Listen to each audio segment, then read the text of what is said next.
Zack Snyder's new science fiction epic Rebel Moon introduces a big cast of characters. While the story riffs off the classic Seven Samurai plot structure, where a farming village seeks to assemble a team of warriors to defend against invaders, but between this there's a plethora of worlds explored and characters introduced.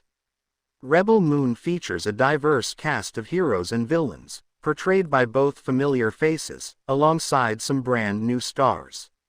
Snyder has a history of working with both big-name actors and identifying new talent from virtual obscurity, and the same holds true with the cast of Rebel Moon.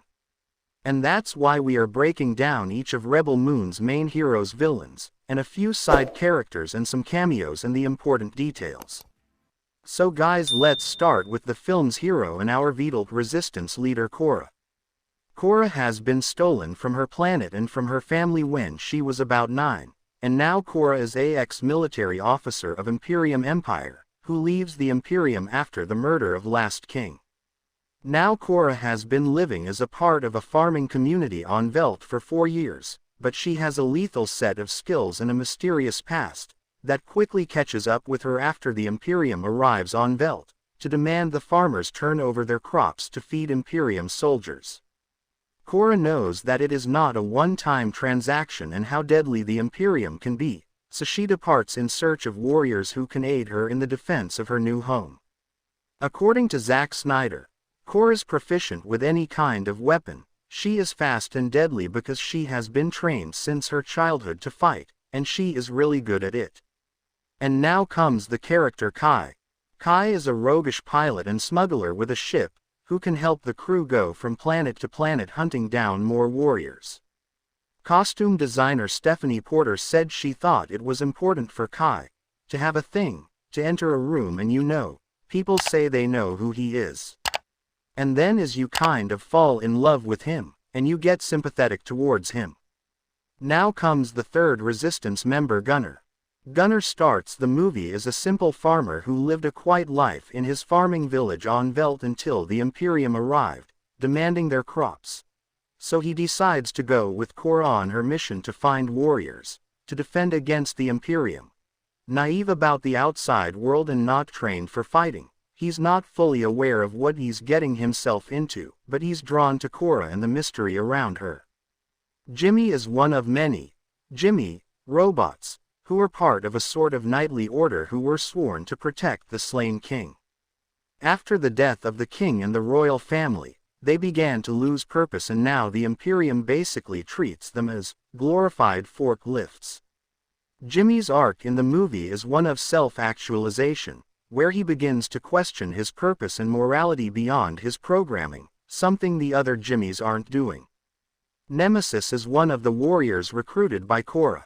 Nemesis' life is completely destroyed by the army, so she becomes a fighter with 2 swords.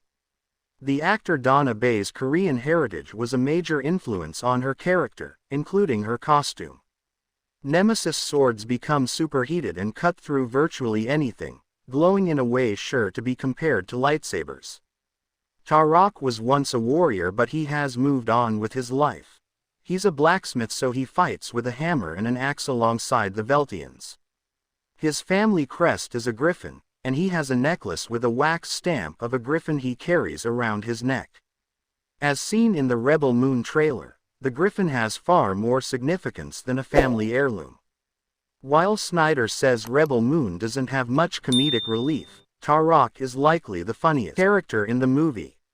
General Titus is a former Imperium general, who was abducted from a colonized world as a child and conscripted into service and indoctrinated to the Imperium cause. While he was a loyal soldier for the slain king, the Imperium got far more violent and ruthless under the rule of Regent Belisarius, so he refused to continue fighting and went into exile. He's a drunken gladiator when Cora and crew track him down.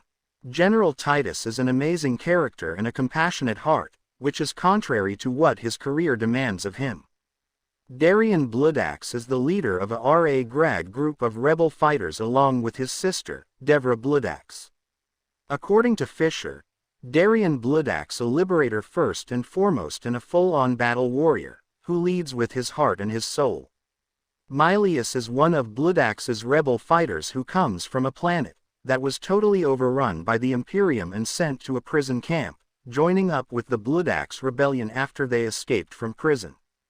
And guys, now comes our Imperium member Noble. Noble is a fierce villain seeking to quell the rebellious insurgency led by the Bloodaxe siblings, but once Cora is revealed after the Imperium tries to seize crops from the Veld farmers, she becomes his new target. When we talk about Noble, he is a man with an incredible amount of military power and an arsenal behind him. He is a man with a fleet, a commander of the King's Gaze, and a fleet of soldiers. A man who chooses to give people enough rope to let them hang themselves. And then sometimes there's a small, very sharp burst of violence, but most of the time it's a performative verbal intellectual violence. The Imperium has ruled the galaxy for hundreds if not thousands of years. 4 years prior to the events of Rebel Moon, a child of fire, the royal family is assassinated and Belisarius takes over as regent, leading the Imperium in an even more brutal direction. Since Belisarius took over following the slain king, it would stand to reason that he had a hand in ousting the royal family, although very little is known about Belisarius, and it doesn't sound like he'll even have a very big screen presence until the events of Part 2, Rebel Moon: The Scargiver. Jenna Malone has been in a few Snyder projects already, including the roles of Rocket in Sucker Punch and Star Labs scientist Janet Cleburne in Batman vs. Superman: Dawn of Justice, and was also announced as a voice role in Snyder's Army of the Dead Las Vegas animated series, so it's fun to see her show up once again. In Rebel Moon, Malone plays Harmada, a giant alien that's half spider, half woman. While the role is billed as a cameo, she has her moment to shine. In addition to Cora and Gunnar, there's a whole village of farmers on Veld. Deborah Snyder said one of the benefits to the decision to build the entire Veld village as its own set is it allowed them to cast the entire farming village instead of relying on extras to fill out the farming scenes. Some of these characters include Corey Stoll as Den, Josephine Lindegard as Greta, Ingvar Sigurdsson as Hagen, and more. The farmers live a mostly peaceful life, unaware of the larger turmoil in the galaxy, but after the arrival of the Imperium they need to learn to fight back as an army to defend their homes. The only known named Imperium characters currently are Belisarius and Noble, but the Imperium is full of other faceless figures.